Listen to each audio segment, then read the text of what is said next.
بسم الله الرحمن الرحيم، الصلاة والسلام على أشرف المرسلين سيدنا محمد على آله وصحبه أجمعين. أنا لسه مع حسام ولسه في محافظة الفيوم مدينة السنورس. أنا قلعت له الجاكيت عشان يبقى الموضوع إيه؟ يعني أنا ممكن أروح فاكر كمان ده، بس الجو إيه هنا متلج، فعشان كده إيه؟ هنسأله نشوف العمرة هي بتكلف كام؟ تكلفتها الطبيعية كرتونة، أنا ولا أقول صيني ولا هقول ياباني ولا أقول أنا عايز كرتونة أصلي شركة. أنت قلت لي كان في مشكلة عند أخوك، إيه هي؟ كده كان جاي من سفر والعربية خبطت معاه. تمام. وقف ورحت جريته بالعربية بتاعتي وجبته. اللهم صل على النبي عليه الصلاة والسلام. المهم قلنا نعمر كمان. لما حلوا المكنة لقوا الكرنكة اللي فيها سايح فيها سبيكه، لفه سبيكه، فطبعا ودوا المخرطه. انا لسه عارف عن الحوار ده امبارح، خلي بالك. ودوا الكرنك، غير الكرنك طبعا، غير كرنك. ما كملتش حاجه برضو. طبعا غيرنا لها الكرنك، جبنا لها الكرنك الاصلي الياباني بس استيراد. ماشي. طبعا مشي عليها تغيير زيت او تغييرتين وراحت مخبطه معاه تاني. خبطت معاه ورحت جبته من على طريق اسماعيليه. تمام. تمام. فرجعت برضه نفس الحكايه، حلينا في الاخر جبنا كرنك صيني وجديد. لنا العيب برضه في الكرنك. العيب في الكرنك الاستيراد؟ لا، هو المشكله مش في العيب في الكرنك يا باشمهندس. يلا يا باشا. العيب مش في الكرنك. خلي بالك الجماعه دول صارفين 90,000 في شهر. طب ما 90,000 ما في مشكله. تمام. ماشي، ما في شهر يعني. في شهر. يعني في اول حلوها للمكنه صارفين 90,000. تمام. ورجعت خبطت تاني. حلوا المكنه. خلي بالك ابو احمد كلمني، اللي هو اخو عم ابو حسام. ماشي. الجماعه دول على دماغي وكلموني. كان الكلام ده اصلا يعني هنقول من شهرين، من ساعه حاله الوفاه بتاع الحاج والدي. تمام. وانا رديت على عم ابو حسام وقلت له الامر بيقول 1 2 3. قال لي طب لعم ابو احمد، قال لي طب دلوقتي المكنه خبطت مني وانا هحل المكنه. قلت له يا باشا عند اي حد وحلها. انا الراجل عندي ظروف، والدي متوفي الله يرحمه، ربنا يرحم موتانا كلهم يا رب. ماشي. قلت له حل المكنه مكان ما يعجبك. ماشي. تمام. ماشي. فحل المكنه ومشي بعديها ما كملتش يومين او 3. ماشي. وراحت مخبطه تاني. تمام. طب مشكله ايه ان هي مثلا لفت سبيكه تاني؟ ايه بقى؟ عندنا طرمبه زيت. عندنا ممكن يكون البلف بتاع قاعده الفلتر بتاع الزيت فيها بلفين. ممكن يكون بلف قافل. تمام. تلف سبيكه تاني. طرمبه الزيت لو ضعيفه تلف سبيكه تاني. الكارتيره اللي بتركب على طرمبه الزيت، لو الكارتيره دي قافله على طرمبه الزيت تخلي المكنه تسيح تاني. تسيح تاني. طب انا لو انا خدها صدام. لو انا بعمر، هل ممكن يبقى من ضمن العمر اجيب طرمبه زيت الصح، ولا لو هي بص طول ما انا عندي السبيكه قدامي طالعه نظيفه والكرنك طالع نظيف، ماشي، والكرنك بسم الله ما شاء الله عليه، ما بجيبش طرمبه زيت. تمام. انا كحسام ماليش دعوه بقى بغيري. كده انت كرنك نظيف والسبيكه نظيفه يبقى نعم. لا طب لو طلعت السبيكه مثلا مجرحه، طلعت السبيكه مثلا ضربه حديد، طلعت السبيكه مثلا مريحه، طلع الكرنك مريح، لا اجباري كده وانا حالل بغير طرمبه زيت. يعني ايه ضربه حديد؟ ضربه حديد دي السبيكه دي بيبقى عليها المونيوم. تمام. بيبقى عليها المونيوم. ممكن السبيكه دي تضرب حديد، تفضل الالومنيوم تتاكل لحد ما تيجي على الحديد، يعني تضرب حديد. تضرب حديد. وصلت لك ازاي يا باشمهندس؟ معاك. فاحنا في الوقت ده بقى بنروح مغير مثلا طرمبه زيت معانا، احنا كده حالين. طب انا هخسر ايه؟ مثلا الطرمبه بتاع الزيت دي خليها ان هي ولو يكن ب 2500 3000 جنيه، ما هتبوظ لي عمرتي تاني. صح ولا مش صح؟ صح. يبقى انا بدل ما اخسر عمرتي تاني واخسر كرنك انا جايبه، ان كنت جايبه ب 15 ب 20 ب 30 ب 50 زي ما يكون الكرنك بكام. مثلا انا بمثل لك، مش بقول ب 50 مثلا ان هو ب 50، لا ده انا بمثل. بقول لك زي ما يكون الكرنك بكام. تمام. ليه بوظه تاني؟ والنهارده احنا عارفين ان الحاجه الياباني ما بتتعوضش، اللي هو مثلا كرنك ياباني، بدل ما اجيب كرنك صيني تاني وارجع اعيد المشوار من اول وجديد وسهريه، لا طب ما انا احلل المكنه. وبعدين انا كده راجل عمرت، انا صارف 90,000، يعني هي تيجي على 2000 جنيه كمان.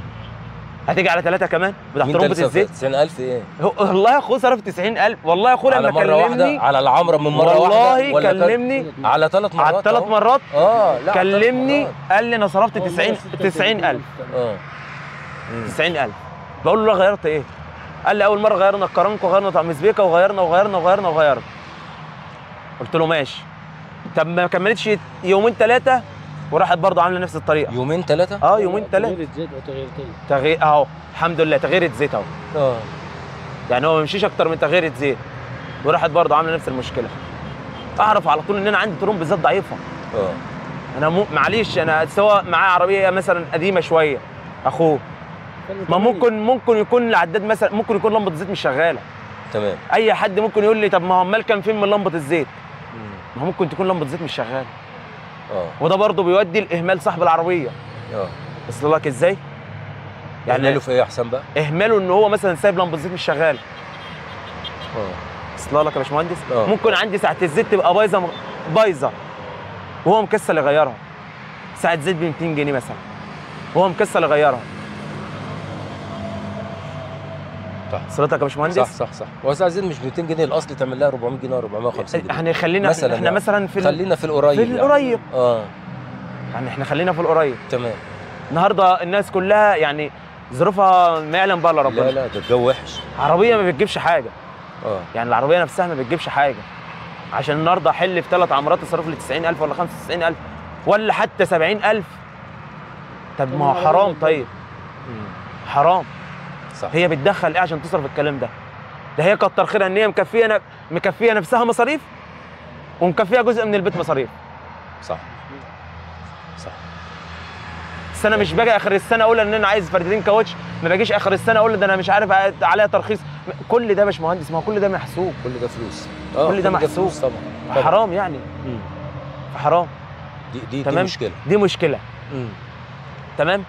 بالنسبه لعم ابو احمد انا قلت له انا عينيا الاثنين، هو لسه كان معايا من شويه برضه. قلت له عينيا الاثنين، هو برضه عنده مشكله ان شاء الله باذن الله. عم ابو احمد هنا؟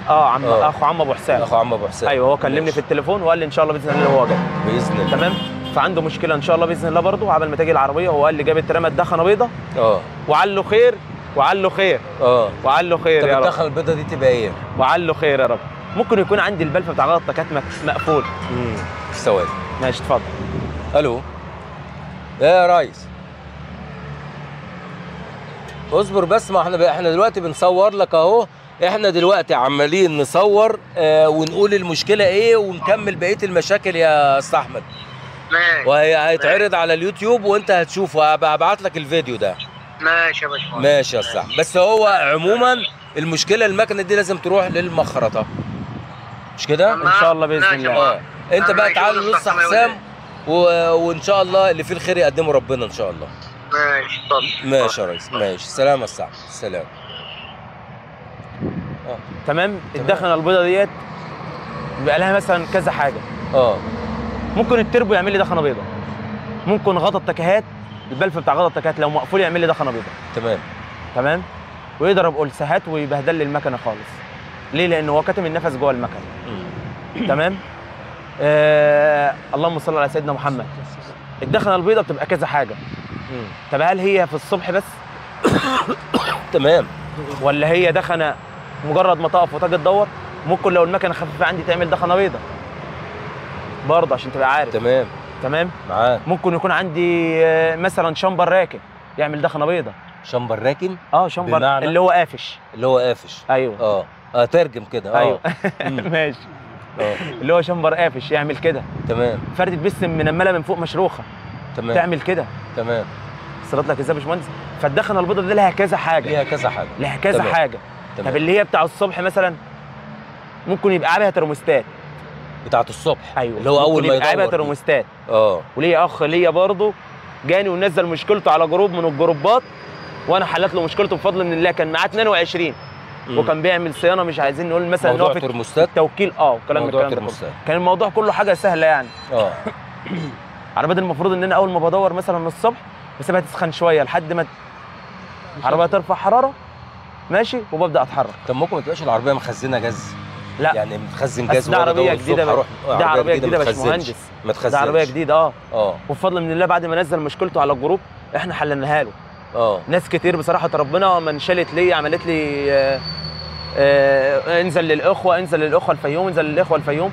فطبعا جاني الراجل مشكورا، وانا بصراحه ربنا ما شريتوش الارض برضه اشيله فوق دماغي، اي حد بيشرفني كده. تمام. ولما العربيه بتدخل عندي هنا بتبقى عربيتي مش عربيه الزبون. دي اهم حاجه، دي اهم. عربيتي مش عربيه الزبون. فطبعا احنا لفينا لفه على المكنه كده، العربيه بسم الله ما شاء الله جديده. 40,000 عدادي، عربيه ما مشيتش. عربيه ما مشيتش. في الاخر خالص اتضحنا ان الترموستات راكبه غلط. راكبه غلط. يعني انا عايز اقول لك ان هي راكبه غلط في التوكيل، العربيه توكيل. يعني ما بتعملش السنه بره التوكيل.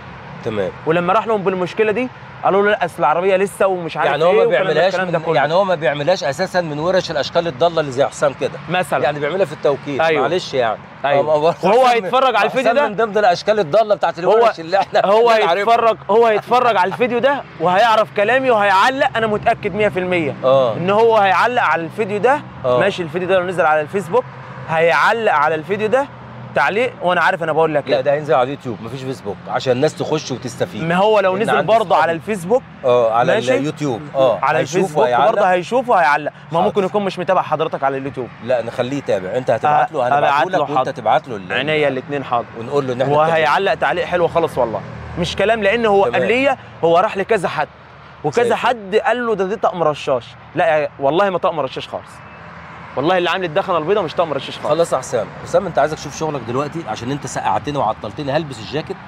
وانا هروق له. اعمل شاي يا ابني. ماشي يا باشمهندس. بعد اذنك يا عم الحاج. عايز مني حاجه؟ السلام عليكم.